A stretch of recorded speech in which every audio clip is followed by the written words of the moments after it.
¿Lo tiene ahí? En su Biblia, los que no alcanzan a ver y los que alcanzan a ver, bueno, ahí está al frente proyectado. Voy a darle lectura y después me acompaña a poner el tiempo en manos de Dios. Dice la palabra de Dios: por tanto, amados míos, huid de la idolatría. Como a sensatos os hablo, juzgad vosotros lo que digo. La copa de bendición que bendecimos, ¿no es la comunión de la sangre de Cristo? El pan que partimos, ¿no es la comunión del cuerpo de Cristo? Siendo uno solo el pan, nosotros, con ser muchos, somos un cuerpo, pues todos participamos de aquel mismo pan.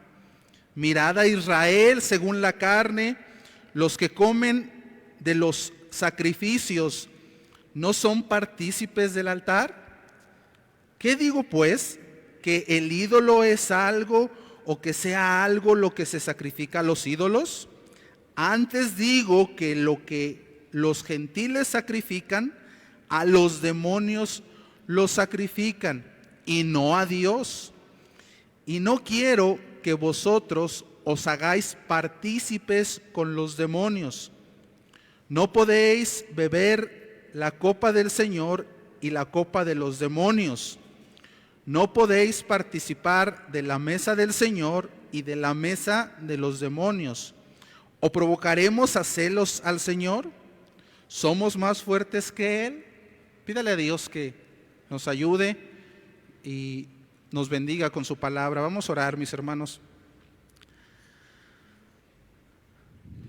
Amado Dios y Padre nuestro, en el nombre bendito de Jesucristo, gracias Dios por el tiempo que ha estado con nosotros desde temprano, Señor. Nos ha bendecido con su palabra en las diversas clases, en los diversos estudios.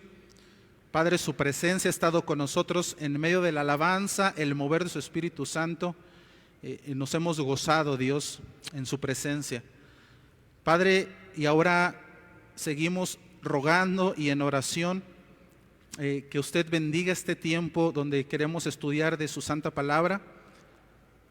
Reconocemos, Dios, que es santa, que es perfecta, que no se equivoca, Señor, pero nosotros sí somos falibles y por eso, Padre, rogamos que usted nos dirija, que tome el control, su Espíritu Santo, de quien habla, Señor, que bendiga a quien escucha, de modo, Padre, que su palabra cumpla su propósito en nosotros, transformándonos, que sea su Espíritu Santo hablando al corazón de cada uno de los que hoy están aquí, de modo que, Padre, quiere usted usar esta palabra para que aquel que no le conoce pueda conocerle, el que está lejos de usted hoy pueda reconciliarse, Señor, y el que está cerca crezca, mi Dios, de tal manera que salgamos de este lugar con un deseo ferviente de adorarlo más, de glorificarlo más, de haberlo conocido más a través de aquello que da testimonio de usted, que es su palabra.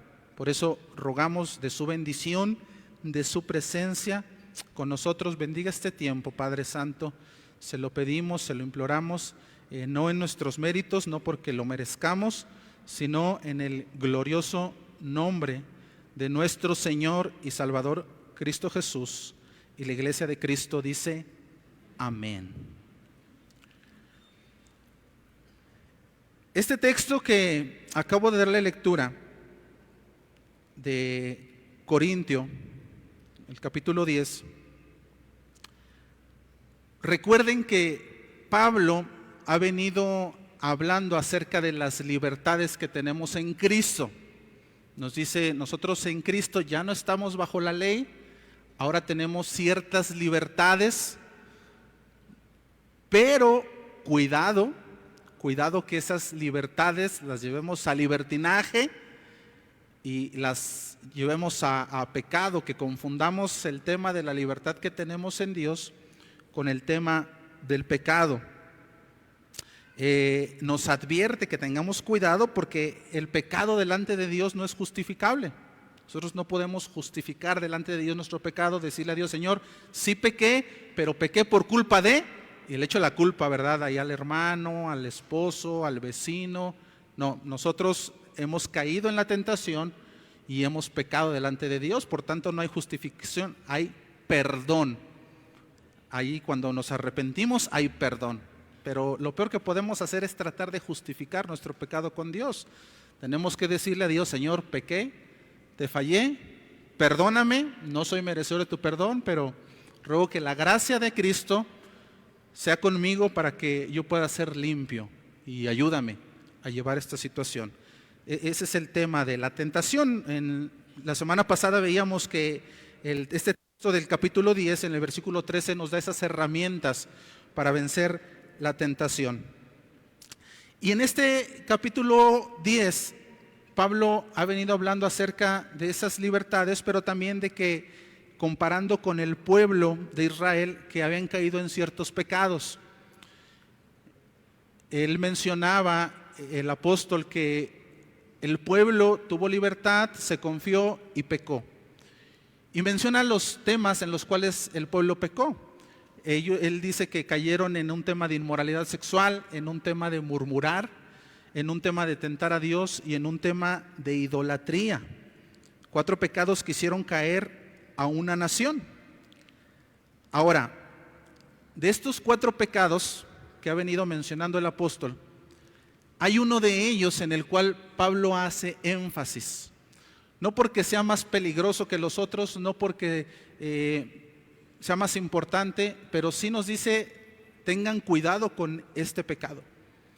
Y ese pecado es el pecado de la idolatría. El apóstol dedica los siguientes versículos, que fue la parte que leímos, a hablar acerca de la idolatría.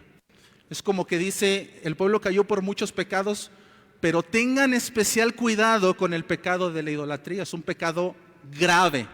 Y quiero hacer una aclaración con esto. En mi caminar en el Señor, he escuchado a cristianos que luego dicen: todos los pecados son igual delante de Dios. ¿Sí lo han escuchado? O lo hemos dicho, ¿verdad? Quizá nosotros. Mis hermanos, no es verdad. No es verdad. No todos los pecados son iguales delante de Dios. No es lo mismo tener un mal pensamiento que matar a alguien. No es igual y no hay una misma consecuencia. Es igual solo en el sentido que dice la palabra de Dios que la paga del pecado es muerte. Entonces, si yo peco, ya sea con un pecado que yo considere que es ligero o con uno grave, el pago que yo merezco es la muerte, y esa muerte es la condenación eterna. Y solamente tengo perdón si yo vengo a los pies de Cristo en arrepentimiento y fe. En ese sentido, un pecado me lleva al infierno, o muchos pecados. Y entonces no vaya usted a decir: pues bueno, pues déjame condeno con dignidad, ¿verdad? Y si ya pequé una vez, pues peco mucho, que al cabo es lo mismo. Pues fíjese que no, porque dice la palabra de Dios que aún dentro del castigo será más severo dependiendo de la gravedad de la falta. La Biblia menciona muchos temas acerca de esto, pero yo pensaba en aquellas palabras del Señor Jesús cuando les dice a Capernaum que el día del Señor, el día del juicio, será mayor el juicio para ustedes que ni siquiera el juicio que hubo en Sodoma y Gomorra. Si ustedes conocen la historia, el pueblo, ese pueblo de Sodoma y Gomorra cayeron bajo el justo juicio de Dios por un tema de inmoralidad sexual y de idolatría. Y el Señor Jesús, hablando con la nación o la ciudad de Capernaum, les dice: para ustedes va a ser peor, porque ellos ni siquiera recibieron todos los milagros que ustedes recibieron. Ustedes escucharon la palabra, ustedes sabían que estaba mal y aún así decidieron hacerlo. Entonces el castigo para ustedes es peor. Lo que quiero decirte con esto es que la gravedad, mis hermanos, de los pecados sí tiene un nivel delante de Dios.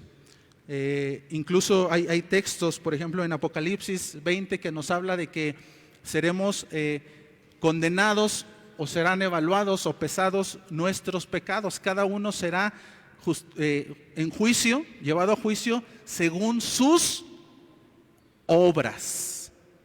O sea, ahí Dios va a abrir el libro de las obras y ahí está escrito todo, y bueno, cada uno recibirá conforme al pago que merece. Entonces, noten esa parte, ¿verdad? Que hay pecados graves y hay pecados menos graves, todos nos condenan, pero la consecuencia y el juicio de Dios es diferente acorde al pecado. Y uno de esos pecados, mis hermanos, graves, es la idolatría. La idolatría es especialmente abominable para Dios. Algunos de los creyentes de la iglesia de Corintio,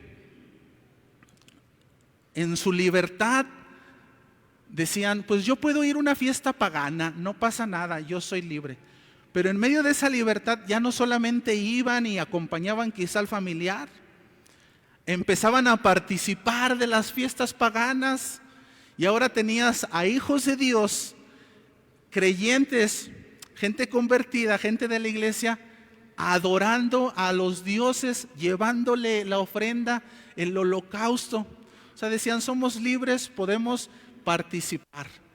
Entonces ya no nada más era un tema de libertad, sino que ahora estaban participando en un tema de idolatría, estaban siendo idólatras. Y precisamente esa es la enseñanza que da Pablo a esta iglesia. Se tengan cuidado con la idolatría, huyan de la idolatría. Es el mensaje que queremos estudiar en la mañana de hoy. Y antes de que usted piense y respire y diga, yo no soy idólatra porque yo hace mucho tiempo que yo ya no tengo imágenes en la casa. Yo cuando conocí a Dios, yo quité las imágenes de la casa. Este mensaje no es para mí, déjame relajo. Pongo la alarma para que me despierte ahorita a la 1 y me echo una siestecita. Bueno, mi hermano, la realidad es que podemos estar siendo idólatras y ni siquiera saber que estamos en medio de la idolatría. Por eso antes de llegar al texto, al estudio del texto, quiero definirte lo que es idolatría. Quiero ver algunas definiciones acerca de la idolatría y el alcance de la idolatría para que nosotros evaluemos y nosotros pudiéramos estar cayendo en este pecado que es tan abominable para Dios, que es grave para Dios. Una definición de la idolatría podría ser la siguiente: idolatría es adorar a cualquier otra cosa que no sea el Dios verdadero en la forma verdadera.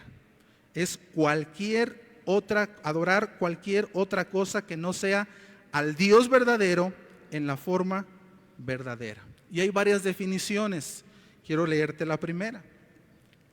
La idolatría es adorar a cualquier imagen física e inclinarse ante ella y ofrecerle incienso. Esta quizá es la forma más literal que nosotros conocemos acerca de la idolatría. Quizá cuando yo te hablé acerca de que íbamos a estudiar el tema de idolatría, tú lo primero que pensaste fue en una persona venerando una imagen, ofreciéndole alabanza, ofreciéndole incienso, algún tipo de adoración, atribuyéndole a esas imágenes atributos que solamente le corresponden a Dios. Por ejemplo, algunos atributos que solo le corresponden a Dios es que Dios es todopoderoso, es omnisciente, es omnipresente, lo sabe todo, está en todo lugar. Y luego nosotros podemos pensar que esa imagen tiene estos atributos y por eso le adoramos y por eso le pedimos. Eso quizá es la forma más literal que nosotros hemos escuchado, conocemos acerca de la idolatría como definición. Pero la idolatría no solamente es inclinarse delante de una imagen, no solamente es atribuirle atributos que son solamente de Dios a una imagen. Yo tengo que entender la correcta visión de quién es Dios y cómo Él demanda ser adorado para yo entender si en alguna otra área yo puedo estar haciendo idolatría. Por eso quiero que veamos estos otros conceptos. Segunda definición de la idolatría. La idolatría también es adorar a un Dios formado a nuestra propia imagen y gusto.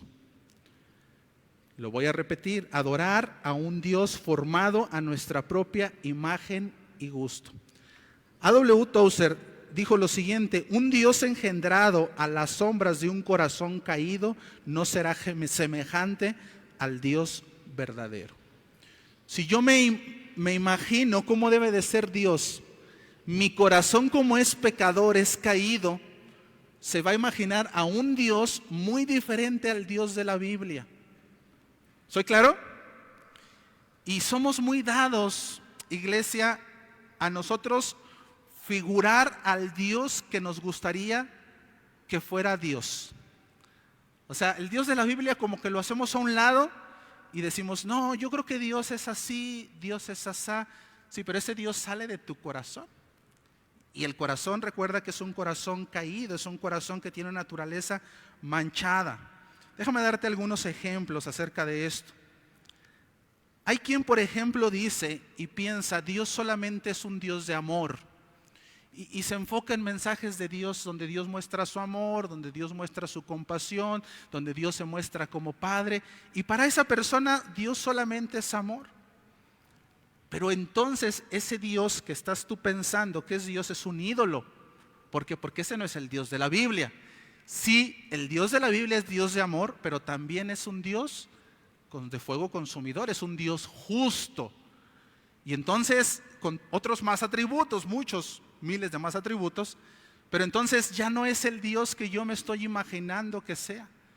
Y si yo no me imagino, si yo no tengo presente al Dios verdadero en mi mente y en mi corazón, entonces estoy adorando a un ídolo. Hay un ídolo ahí, que es el Dios que yo me he figurado. Y esto pasa, mis hermanos, cuando nosotros tomamos la palabra de Dios, la modificamos, y como la palabra de Dios nos da testimonio de quién es Dios, entonces nosotros nos vamos con un Dios diferente al Dios de la Biblia. Y lo hacemos a nuestro gusto. Déjame doy otro ejemplo, tomando algunas doctrinas de otras religiones. Por ejemplo, en la iglesia tradicional se habla acerca de el purgatorio y del limbo. ¿Cuántos los han escuchado?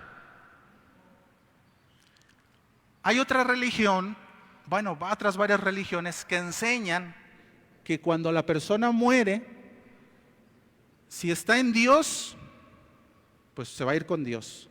Pero si no está en Dios, pues solamente se elimina, como si fuera nada más una materia que regresa al polvo, pero no hay una alma eterna, la cual no va a ningún lado, simplemente es eliminada de la faz. Entonces fíjate estas dos corrientes. Unos dicen, pues mira, yo soy pecador, pero si yo muero y ando mal, pues voy al purgatorio, ahí pago toda mi condena y luego ya me voy con Dios. Y otro dice, pues no, mira, no ando bien con Dios, pero yo solamente voy a ser eliminado y ya. Mis hermanos, qué padre está esa doctrina, porque entonces podemos hacer lo que nosotros nos pegue la gana, vivir como querramos, sin obedecer, sin someternos a Cristo, que al final del día Dios es así. Y entonces como a mí me gusta esa postura, entonces yo voy a seguir y voy a creer en ese Dios. Sí, el tema es que ese Dios no es el Dios de la Biblia. Has creado un ídolo que no es el Dios bíblico. Porque el Dios de la Biblia habla acerca de un infierno, habla acerca de un castigo eterno.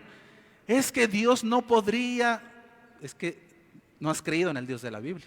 Has hecho un Dios a tu gusto, como Él te gustaría que fuera.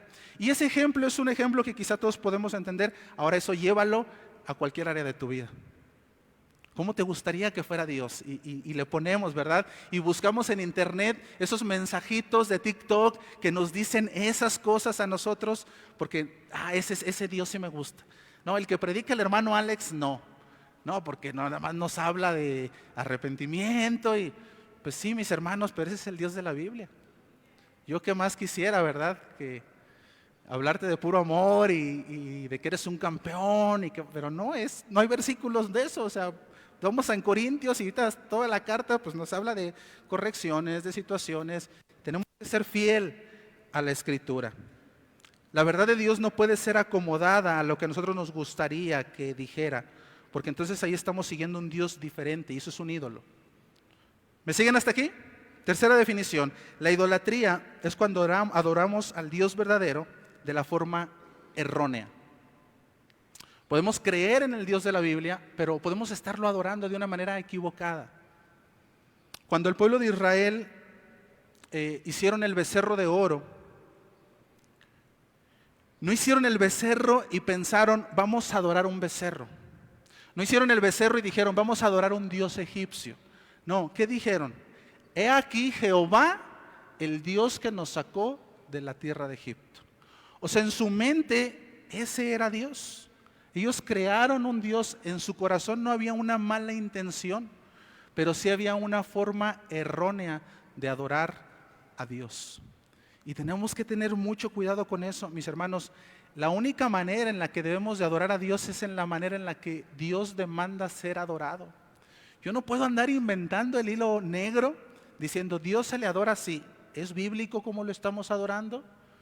Y si lo aplicamos un poquito a la iglesia, hoy hay muchos cantos, mis hermanos, por ejemplo, que no le dan la gloria a Dios, que se enfocan en glorificar al hombre, en enaltecer al hombre, en hacer sentir al hombre bien, y no hablan acerca de la santidad, de la majestad, del honor que debe dársele a Dios. Y de paso, ahí va una jalada de orejas, ¿verdad? Para los que dirigen. Cuando tú pongas cantos en cualquier dirección que tú tengas, ya sea aquí, en los diferentes cultos, en las misiones, en tu casa, tienes que revisar la alabanza, que la alabanza le dé la gloria a Dios.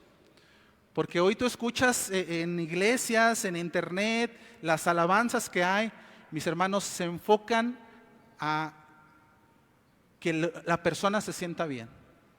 Hace un tiempo entrevistaron a un compositor de una de las iglesias más grandes del mundo. Y él decía que su música estaba hecha precisamente para tocar los sentimientos.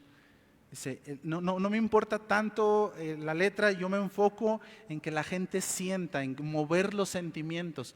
Bueno, eso no sirve, mi hermano, si no estamos glorificando a Dios, si no se está exaltando a Dios, si el Espíritu Santo no nos está redarguyendo en el área donde tiene que redarguyirnos, si únicamente nos está haciendo sentir bien a nosotros como hombres, mis hermanos, pues estamos adorando al Dios incorrectamente, ¿verdad? Y también luego los desórdenes que hay dentro de las iglesias, no es lo correcto. Tengamos cuidado, mis hermanos, al Dios verdadero solamente se le adora de la manera en la que la Biblia habla.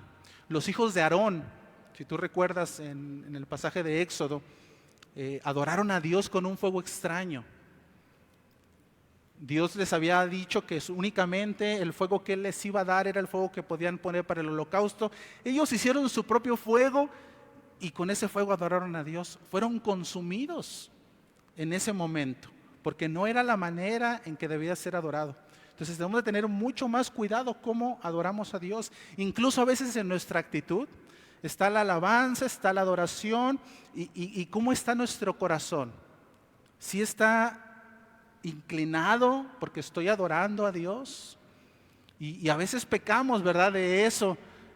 A mí me ha pasado que estoy adorando y yo creo que a ti no, porque tú eres muy santo, pero a mí me pasa que a veces estoy adorando y a veces estoy pensando, se me mete así un problema que hay o una situación, y cuando reacciono digo, ¿por qué estoy pensando en esto? Y lo borro, ¿verdad? Saco el borrador de mi mente y borro eso y concéntrate en la adoración.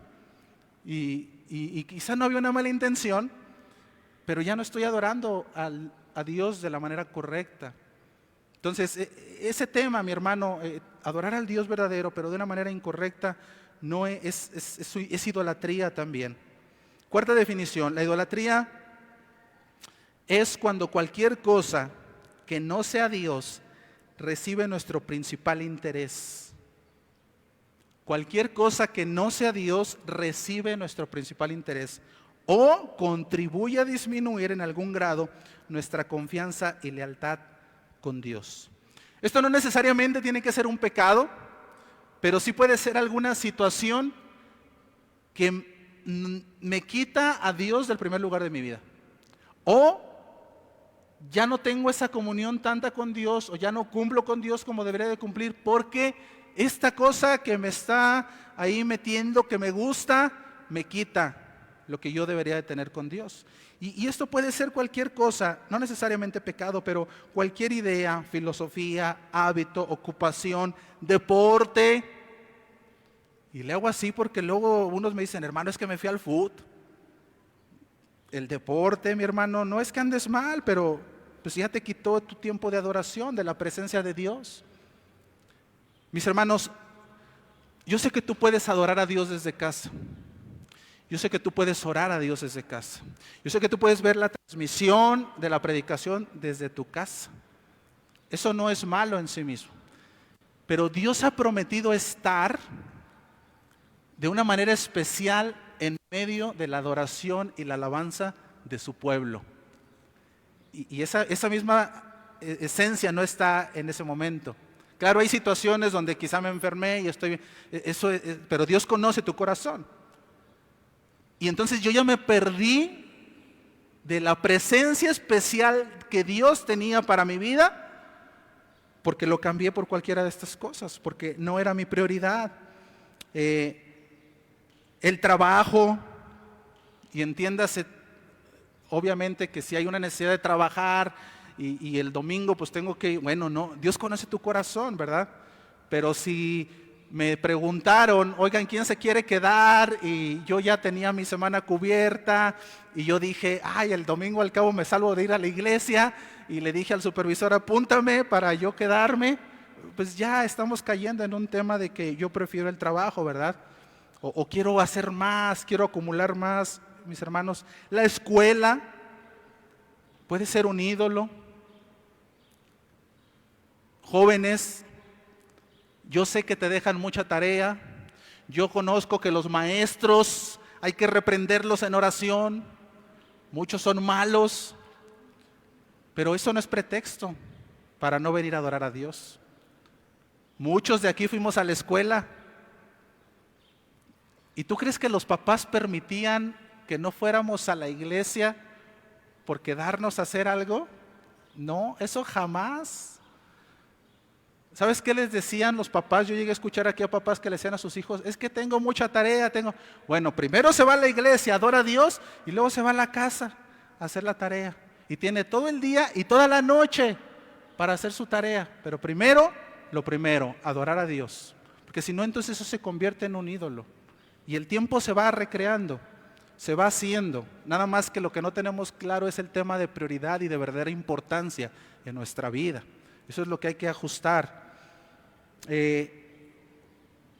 La familia a veces es un ídolo. Un hobby que tenga, el dinero, el placer, una pareja.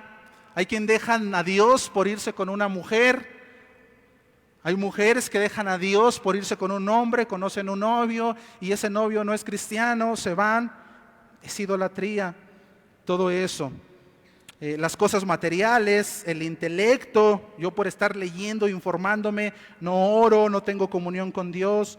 El trabajo, ya lo mencioné. Todo esto puede ser idolatría, mis hermanos, cuando afecta mi prioridad con Dios. Cuando Dios no es mi prioridad, cuando esto es mi prioridad, entonces hay una afectación, estoy haciendo idolatría, porque estoy poniendo eso antes que a Dios.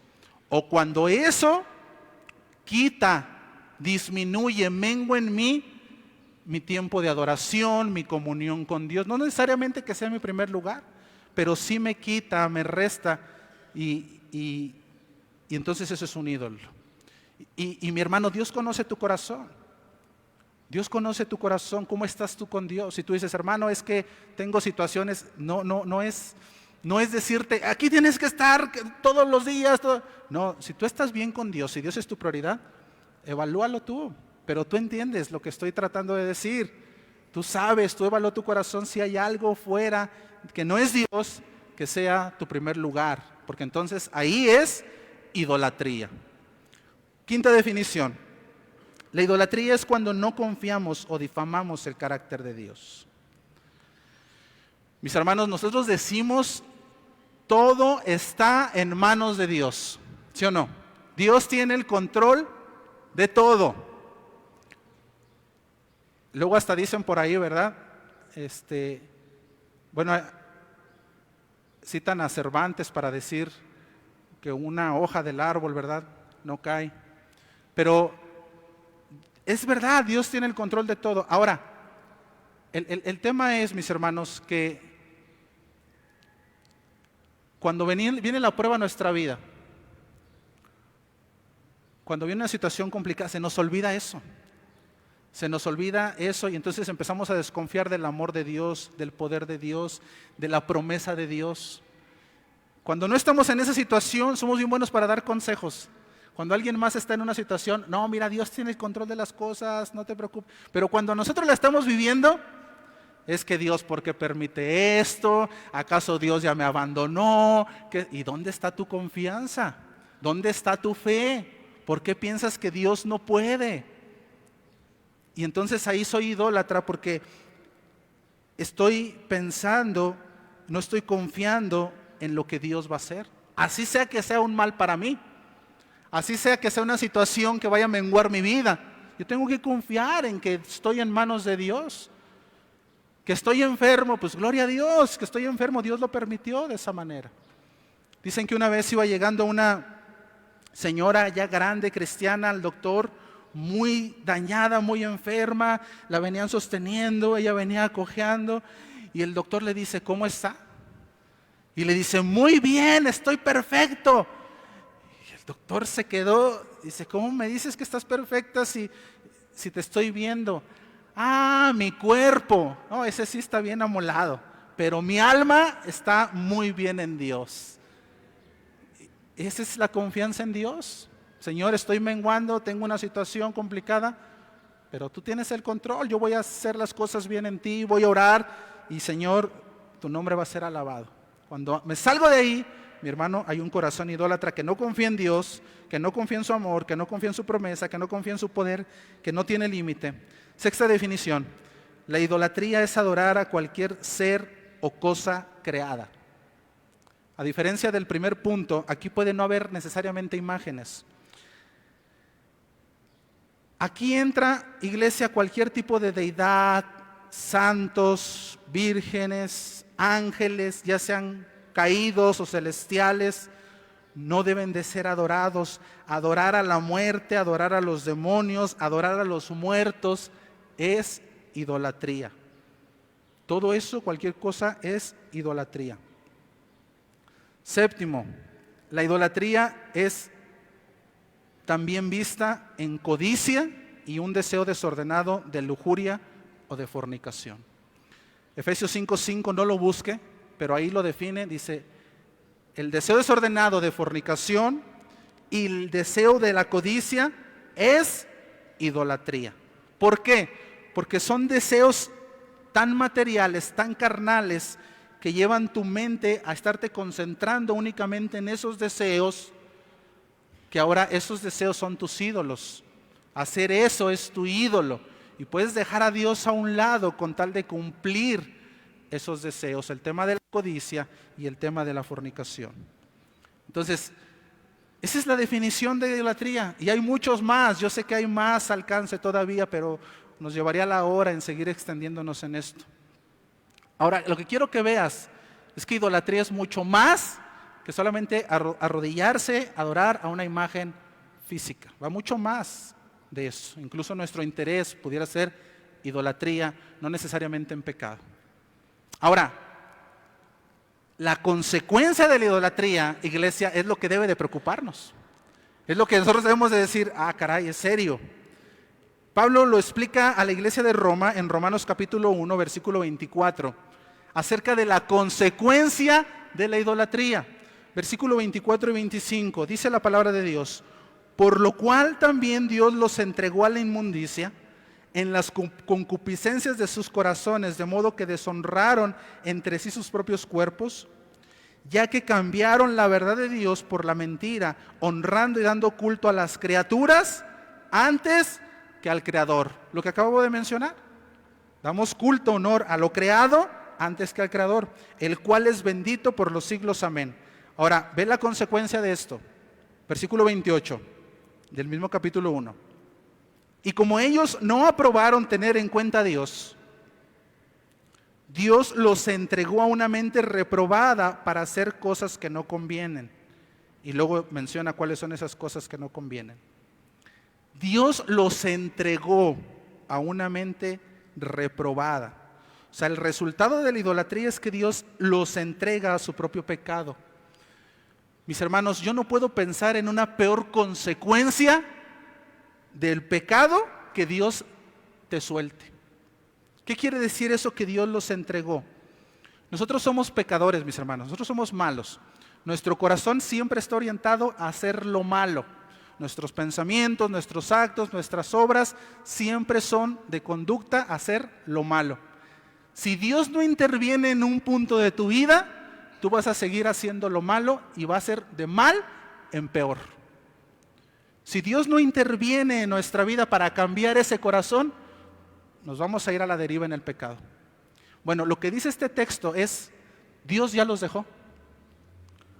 O sea, Dios les habló de una manera, de otra manera, les advirtió, ellos se pusieron tercos a adorar a sus ídolos, cualquiera forma de ídolos que mencionamos. Está bien, Dios dice eso, pero yo voy a seguir con mi ídolo. Y llega un punto en el que Dios dice, váyanse, los entrego, yo ya no voy a intervenir. ¿Y qué pasa cuando Dios ya no interviene? Que entonces, dice este último versículo, los entregó a su mente reprobada para hacer cosas que no convienen. Entonces la gente va a seguir haciendo lo peor. Ahora el corazón va a hacer cosas peores que antes ni siquiera hacía. Quizá empezamos haciendo algo malo, pero ahora vamos a hacer algo peor porque ya no está Dios ahí. Y eso, mi hermano, es lo peor que puede pasarnos, que puede pasarlo a cualquier humano. Que Dios ya no intervenga, que Dios te deje. Es como, ¿quieres seguir pecando? Pues revuélcate en el pecado, ya no voy a intervenir. Y entonces ahí es cuando la mente, cuando no queremos dejar el ídolo, nuestra mente, no es que Dios ponga cosas reprobadas, es que esa es nuestra tendencia al mal, pero ya Dios no interviene. Y que se vaya Dios es terrible. Entonces, la idolatría es cosa seria, mi hermano, al grado de que Dios puede entregarnos, soltarnos, dejarnos a merced de nuestro pecado y de Satanás. Por eso, si nosotros identificamos algún tipo de idolatría en nuestra vida, la respuesta a la idolatría debe de ser huir. Huye de la idolatría. Huye de la idolatría. Si tú has identificado algún tipo de idolatría en tu vida, huye de la idolatría. No te quedes a conversar con ella. No pienses que puedes manejarla. No creas que puedes decir, bueno, yo puedo con esto, puedo ser tentado un poco. No, no vas a poder. Huye de eso. Y eso es lo que el apóstol Pablo nos habla en el versículo 14. Ahora sí entramos al texto. Por tanto, amados míos, huid de la idolatría. Como a sensatos os hablo, juzgad vosotros lo que digo. Pablo dice, yo sé que tú eres inteligente, yo sé que tú eres muy listo. Huye de la idolatría, tienes que huir de eso. Si tú identificaste un tema de idolatría en tu corazón, tienes que huir de eso. Si tú eres sabio, tienes que huir de eso. Y del versículo 16 al 22, el apóstol Pablo nos da 3 razones por las cuales tenemos que huir de la idolatría. La primera es porque la idolatría es incongruente. Versículo 16. La copa de bendición que bendecimos no es la comunión de la sangre de Cristo. El pan que partimos no es la comunión del cuerpo de Cristo. Siendo uno solo el pan, nosotros con ser muchos somos un cuerpo, pues todos participamos de aquel mismo pan. Mirad a Israel según la carne, los que comen de los sacrificados no son parte del altar, no son partícipes del altar. Pablo está usando aquí la analogía de la cena del Señor. Nosotros como iglesia, el primer domingo de cada mes, conmemoramos la cena del Señor o la Santa Cena o la comunión con Dios, donde repartimos un pedazo de pan, un poco de jugo y meditamos en la palabra de Dios, pensamos en la muerte de Cristo en la cruz, en cómo su sangre fue derramada para pagar nuestros pecados, nos encomendamos a Él, nos arrepentimos, nos ponemos a cuentas y nos sentamos a la mesa con el Señor. Ese es lo de la comunión. Bueno, en la iglesia primitiva, mi hermano, eso se hacía todos los días. Todos los días se tenía la comunión con Dios. Y Pablo está haciendo referencia a esta comunión con Dios, a esta actividad. Versículo 16, nuevamente. La copa de bendición que bendecimos no es la comunión de la sangre de Cristo. El pan que partimos no es la comunión del cuerpo de Cristo. Habla de 2 cosas. Primero, de la copa de la comunión, que es la sangre de Cristo. La sangre de Cristo representa su muerte, el pago por el pecado, el pago para darnos salvación. Esa copa representa la sangre derramada de Cristo como pago de nuestro pecado. Pero también habla del cuerpo. Y el cuerpo está simbolizado por ese pan.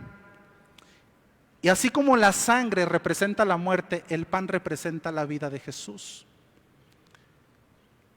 El cuerpo de Jesús, el pan, ese pan que repartimos que simboliza su cuerpo, representa y nos acuerda que Jesús se hizo hombre, se hizo humano, para como humano sufrir, pagar nuestros pecados, ser tentado y humanamente pagar hombre por hombre. Nosotros pecamos humanamente, Cristo humanamente pagó por tu pecado. Entonces la sangre nos recuerda al momento que tenemos la Santa Cena, el sacrificio de Jesús, su muerte, pero el pan nos recuerda que Él vino a darnos vida. Cuando partimos el pan, cuando el Señor Jesús partió el pan, no estaba diciendo que su cuerpo iba a ser partido, porque eso nunca pasó. Lo que estaba diciendo era que Él iba a repartir vida, ese pan, en cada persona. Cuando nosotros venimos a Cristo, ahora somos nuevas criaturas, hemos nacido de nuevo, hemos tenido vida en Dios.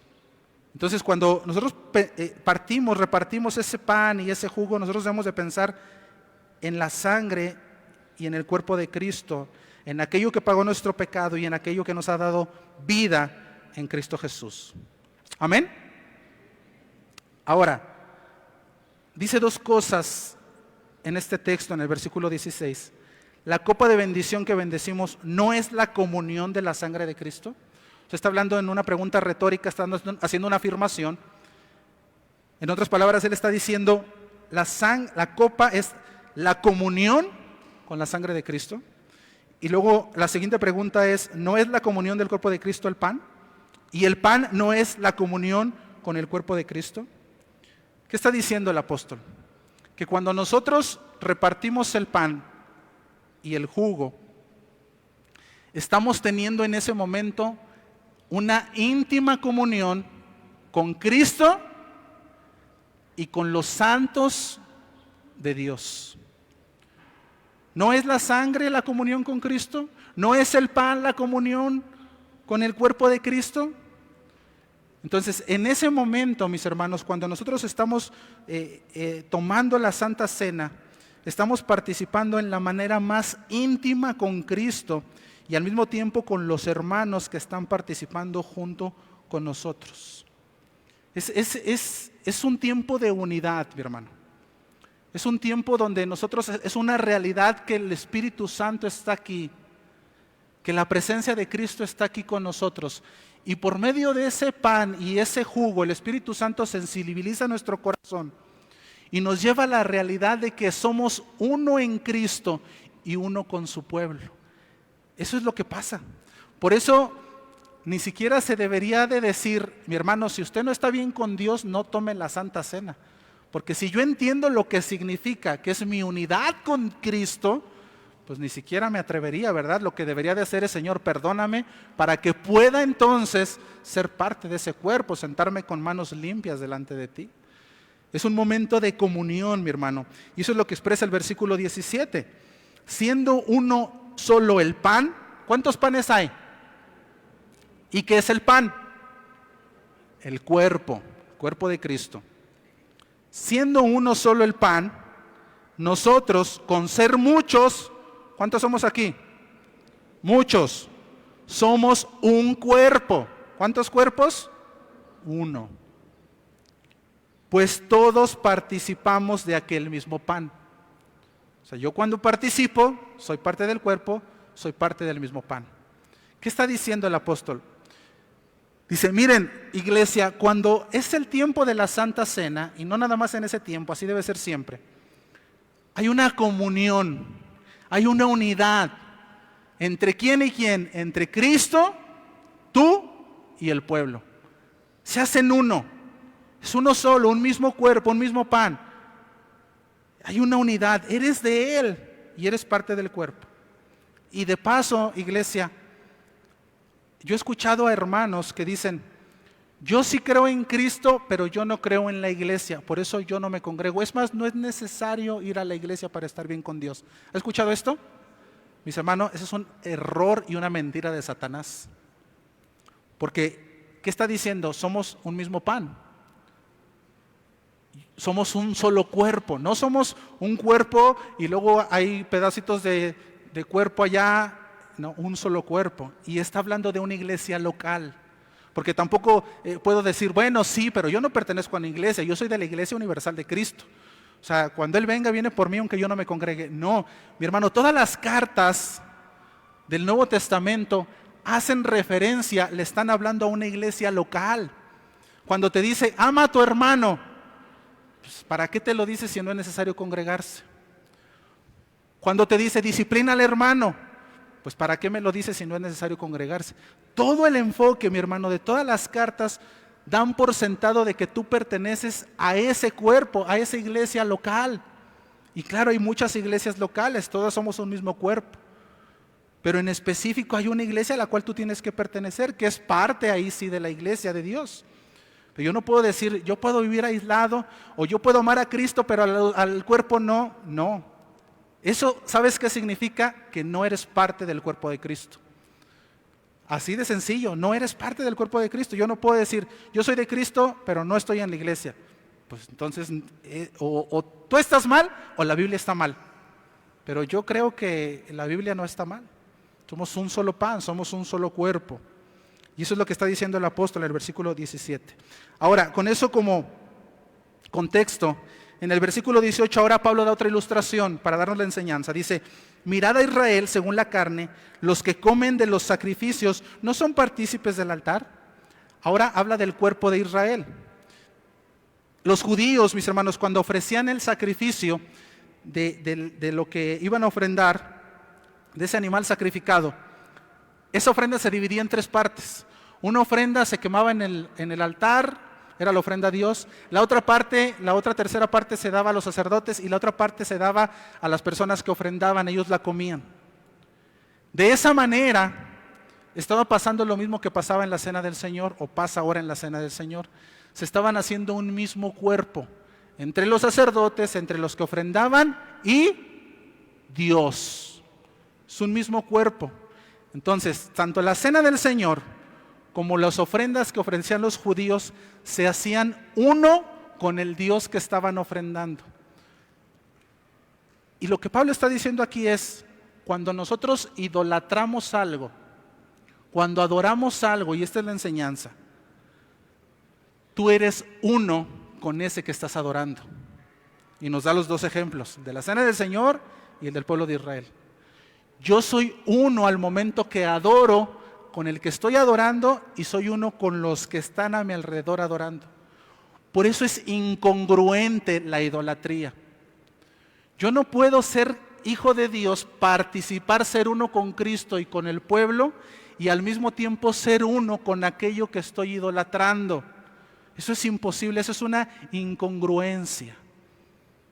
No puedo participar, ser uno y decir, también soy uno acá. Hay quien dice, no, yo aquí soy uno, pero también creo en Dios. No, no puede ser eso es una incongruencia. No puedes partirte en dos y ser parte de dos cuerpos diferentes. Eres parte de aquello que estás adorando. Entonces, la idolatría es una incongruencia.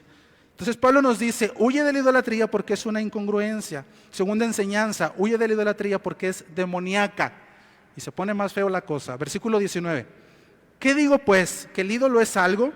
¿O que sea algo lo que se sacrifica a los ídolos? Antes digo, versículo 20, que lo que los gentiles sacrifican a los demonios lo sacrifican, y no a Dios. Y no quiero que vosotros os hagáis partícipes con los demonios. No podéis beber de la copa del Señor y de la copa de los demonios. No podéis participar de la mesa del Señor y de la mesa de los demonios. Ahora Pablo habla acerca de la influencia demoníaca en medio de la idolatría. Aclara en el versículo 19 que él no está diciendo que el ídolo sea algo. ¿Qué pues? Versículo 19. ¿Que el ídolo es algo o que sea algo o que lo que se sacrifica a los ídolos es algo? No, eso no estoy diciendo, dice Pablo. Pablo dice, yo no estoy diciendo que ese ídolo sea algo en sí mismo, sea una deidad, o lo que se le sacrifica signifique algo espiritual. Porque acuérdense que los judíos pensaban que los demonios se metían a la comida y luego te lo comías y por ahí se metía el demonio. No. Pablo aclara que los ídolos nada son. En el Salmo 115:4 dice la palabra de Dios, los ídolos de ellos son plata y oro, obra de manos de hombres. Los ídolos son obra de manos de hombres. Y esto el profeta Isaías lo descifra con mayor exactitud. Ve a Isaías 44:16, vamos a brincarnos la primera parte del texto. Tú lo puedes leer completo en tu casa y habla de esto. El contexto de este versículo es que dice el profeta, alguien corta un pedazo de árbol y luego de ese árbol un pedazo lo toma para calentarse, hace fogata y se calienta. Otro pedazo lo pone como leña y ahí se hace de comer. Y el pedazo que sobra lo hace en forma de imagen. Versículo 16, 44. Parte del leño quema en el fuego. Con parte de él come carne, parte un asado y se sacia. Después se calienta y dice, oh, me he calentado, he visto el fuego. Y hace del sobrante un dios, un ídolo suyo, se postra delante de él, lo adora y luego le ruega diciendo, líbrame porque mi Dios eres tú. ¿Sí viste la historia? De lo que sobra de ese pedazo de árbol que sirvió para calentarse, que sirvió para hacer de comer, ese mismo pedazo de leño lo talla, le pone ojos, lo hace de forma, lo pone en un nicho y luego se arrodilla y le dice, sálvame, porque tú eres mi Dios. ¿Tiene sentido eso, iglesia? No tiene sentido común nada de eso. ¿Cómo algo que yo creé, le voy a decir que es mi Dios y le voy a pedir que me salve? Entonces dice Pablo, los ídolos nada son, pero hay un problema delicado en esto. Bueno sería que nada más fuera así. Mi hermano, hay un tema espiritual detrás de esto. El problema, mi hermano, es que esos ídolos representan lo que es demoníaco. Versículo 20. Antes digo que lo que los gentiles sacrifican, ¿a quién lo sacrifican? A los demonios lo sacrifican y no a Dios. La persona piensa que lo está ofreciendo a Dios. Dice, no, lo estás ofreciendo a los demonios. Y no quiero que vosotros os hagáis partícipes con los demonios. ¿Cómo que los sacrifican a los demonios? Mis hermanos, un ídolo nada es, una imagen nada es. Tú puedes tener en tu casa la imagen de tu perro, la imagen de quien quieras ahí, eso no es pecado. El tema es cuando una persona piensa en su corazón que detrás de ese ídolo hay una deidad. Y entonces ahí Satanás envía a uno de sus emisarios, se pone en esa imagen para representar a ese Dios. Por eso dice Pablo, los que piensan que están ofreciendo a Dios, realmente lo están ofreciendo a los demonios. Por eso, mis hermanos, mucha gente detrás de las imágenes, ya sea de la muerte, ya sea de los santos, ya sea de los ángeles, de los temas que tienen que ver con la astrología, con las energías. Hay personas que hacen imágenes y estas adoran, les piden. Mis hermanos, detrás de esto se ven cosas sobrenaturales. Hay poder, hay predicciones. Hay quien va que les diga en el futuro, oye, dime si mi esposo me está engañando. Ahorita sacan la imagen, sacan el ídolo y les leen ahí el tarot, las cartas, lo que quieran leerles. Y resulta que sí lo estaba engañando. Por eso la gente cree en eso. Oye, que haga esto que le estoy pidiendo que se cumpla. Y sí se cumple. ¿A poco sí, hermano? Sí. Por eso la gente tiene fe en ello. Por eso la gente cree en eso. El problema, porque se hace realidad. Mis hermanos, los demonios tienen poder. Aunque su poder es limitado. No es que son todopoderosos, no es que son omniscientes, no es que son omnipresentes, pueden estar donde quiera. No es así. Pero sí tienen poder suficiente para hacer maravillas, predicciones, y esto sirve para mantener engañados a los que adoran superficialmente a estos ídolos. ¿Cómo, hermano? Acompáñame a 2 de Tesalonicenses 2, 9 y 11. ¿Por qué las imágenes tienen poder? ¿Por qué ese ídolo tiene poder? ¿Por qué yo veo que le piden y sí se cumple? La señora de la colonia que tiene ahí a su muerte, no, hombre, a todos le tienen miedo porque hace amarres y sí, hermano, sí pasa. Y yo le pido a Dios y no. Bueno, nada más que Dios hace lo que es bueno. Satanás hace lo que le da la gana. 2 de Tesalonicenses 2:9. Inicuo, cuyo advenimiento es por obra de Satanás. inicuo es el anticristo, por obra de Satanás, con gran poder y señales y prodigios mentirosos, escucha esto, y con todo engaño de iniquidad para los que se pierden, por cuanto no recibieron el amor de la verdad para ser salvos. Por esto Dios les envía un poder engañoso para que crean en la mentira. ¿Cómo que está la imagen? Yo le pido, tiene poder, o el santo, o el ídolo que tengas, y le pido, y sí se cumple. Es un poder engañoso. Pero ¿a poco Dios puede engañar? No es lo que dice la Biblia. Te voy a parafrasear lo que dice. Lo que está diciendo este texto es: los demonios tienen poder limitado que Dios permite dentro de estas imágenes. Él no se mete para que sigan engañando a esa gente. Esos demonios llevan al engaño por un poder que Dios ha permitido. ¿Y por qué Dios permite ese poder? Pues por lo que veíamos en Romanos. Dios ya te habló de una manera, ya te habló de otra manera, ya te habló de otra. No queremos, dice este texto, por cuanto no recibieron, en el versículo 10, el amor de la verdad para ser salvos. O sea, se les ofreció el amor de la salvación, y la persona que dijo: no, yo no quiero nada, yo me quedo con mi ídolo, este sí me cumple, este sí es buenero porque le pido y rápido, no, rápido me dice y me predice y me da todo lo que yo quiero. Dice Dios: bueno, pues hay que los demonios te sigan engañando con su poder, van a seguir los demonios ahí, yo no me voy a meter. Tú sigue con tus demonios, rechazaste el amor de la salvación, pues ese poder engañador va a seguir corrompiendo tu mente, va a seguir corrompiendo tu corazón, y te vas a seguir desviando hasta el día del juicio, donde tengas que dar cuentas al Creador. Mis hermanos, qué fuerte y qué delicado es el tema de la idolatría.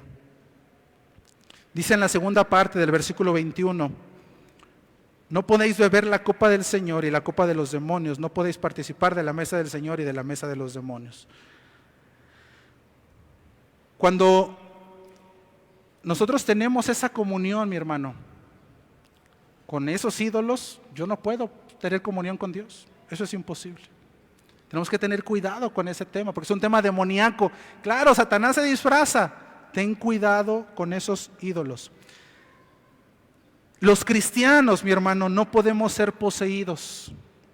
Un hijo de Dios no puede ser poseído porque el Espíritu Santo mora en él. Eso de es hijo de Dios, pero se le metió el espíritu de la ira y por eso es bien enojón. Justificamos al esposo, ¿verdad? No, es que mi esposo no es así, pero se le mete el espíritu, hermano, y se vuelve cherk. Pero él no es, no, eso no es verdad. El diablo no puede poseerte. Sin embargo, los cristianos no somos inmunes a las influencias demoníacas.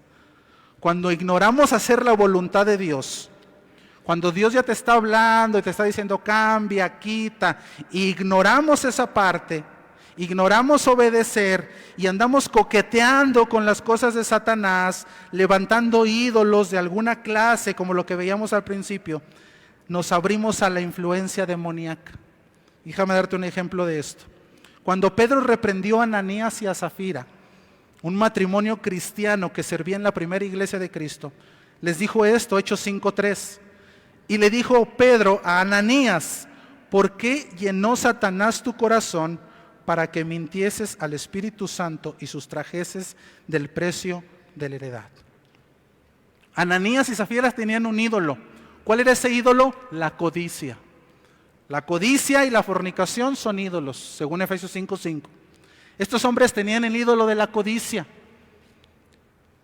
No escucharon a Dios, coquetearon con el diablo, y dice este texto que Satanás llenó su corazón para que mintiese al Espíritu Santo. No lo obligó a mentir, nada más influyó, lo tentó, le dijo al oído: vende el dinero que te dieron, la mitad para acá y das la otra mitad y nadie se va a enterar.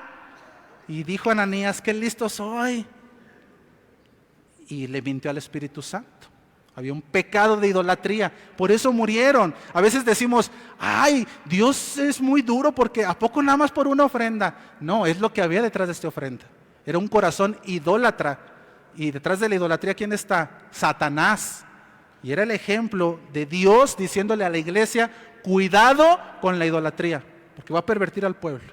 Entonces la idolatría es demoníaca. Finalmente, mi hermano, la idolatría es insultante para Dios. Último versículo, versículo 22. ¿O qué provocaremos a celos al Señor? ¿Somos más fuertes que Él? Esta frase, provocaremos a celos al Señor, nos indica una característica de Dios, que Dios es un Dios celoso. ¿A poco Dios es celoso? Pero qué celoso no es ser pecador. No es el celo como el que nosotros conocemos. Nosotros cuando tenemos celos es pecado. El celo de Dios es un celo santo. ¿Cuál es la diferencia?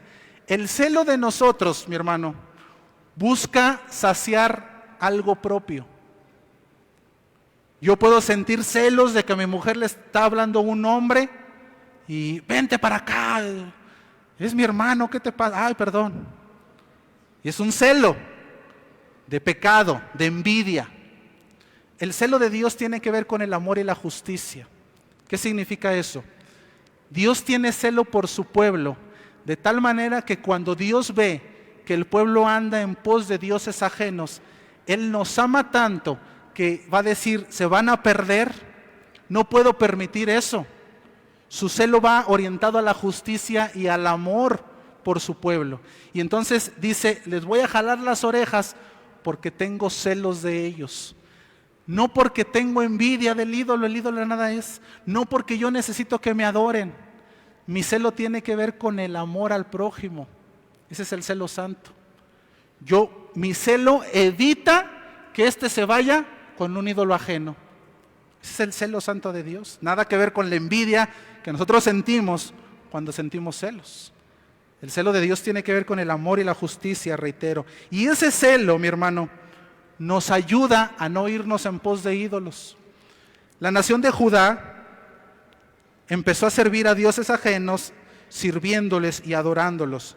Y en Jeremías 25, 9, del 6 al 9, versículo 9 voy a leer, dice el texto, he aquí enviaré y tomaré a todas las tribus del norte, dice Jehová, y a Nabucodonosor, rey de Babilonia, mi siervo, y los traeré contra esta tierra y contra sus moradores, y contra todas estas naciones en derredor, y los destruiré, y los pondré por escarnio, por burla, y en la desolación perpetua.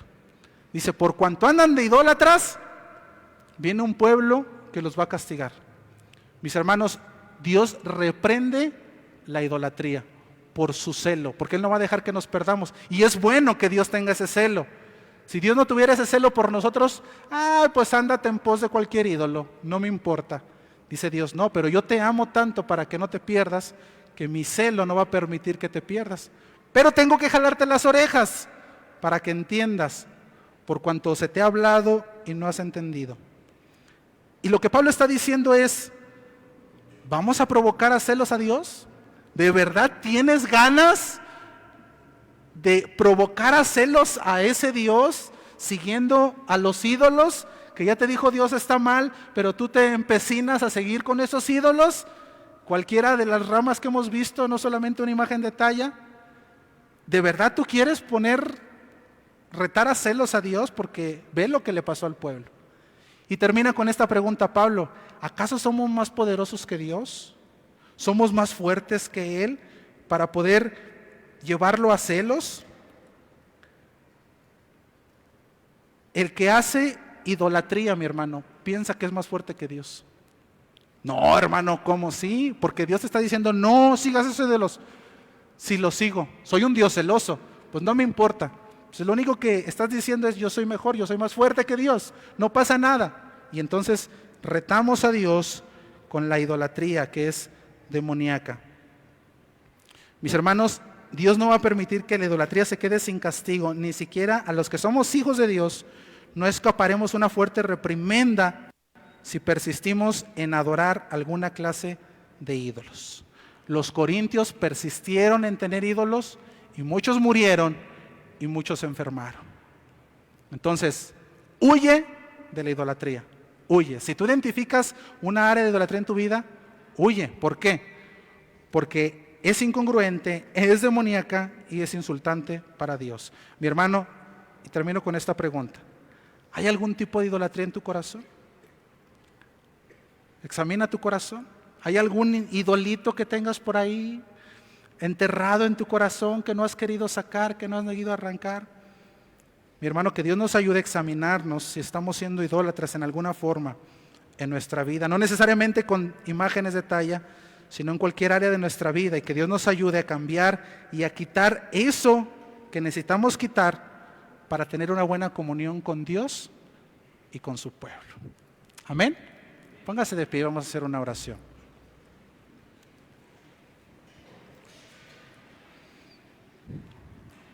Amado Dios y Padre Santo, en el nombre de Jesús, Dios, tenemos ídolos en el corazón, Señor. Todos tenemos ídolos en el corazón, mi Dios. Unos más pequeños, otros más grandes. Padre, pero es un pecado abominable ante tus ojos. Por eso te rogamos, Dios, que nos ayudes a examinarnos, a que podamos ver qué ídolos ponemos delante de ti, Dios. Porque el pecado de la idolatría no es un pecado, Señor, que se toma a la ligera. Dios, hay ídolos en nuestro corazón. Pueden ser imágenes de talla, pero quizá son aquellas cosas que hemos antepuesto a tu presencia o nos han estorbado para seguirte, para servirte, para adorarte. Nos roban la comunión contigo. Señor, rompe esos ídolos, Señor. Porque es mejor, Señor, que padezcamos un poco, Señor, a un día ir a juicio, porque hemos amado esos ídolos y no a Cristo. Quita esos ídolos de nuestro corazón, Señor. Ayúdanos a seguirte fielmente y santamente como iglesia, como un mismo cuerpo, bajo un mismo propósito, bajo una misma guía de tu Santo Espíritu. Nos ponemos en tus manos, Dios. Rogamos bendigas a esta iglesia, bendigas a tu pueblo, seas con nosotros. Y Padre, si alguien aún no te conoce, Dios, que tu Espíritu Santo obre en su corazón para que pueda entregarte su vida en arrepentimiento y fe, Señor. Fortalece la vida y el corazón de cada uno de los miembros de esta iglesia. Te lo pedimos en el nombre de Cristo Jesús. Amén y amén. Bendiciones, iglesia.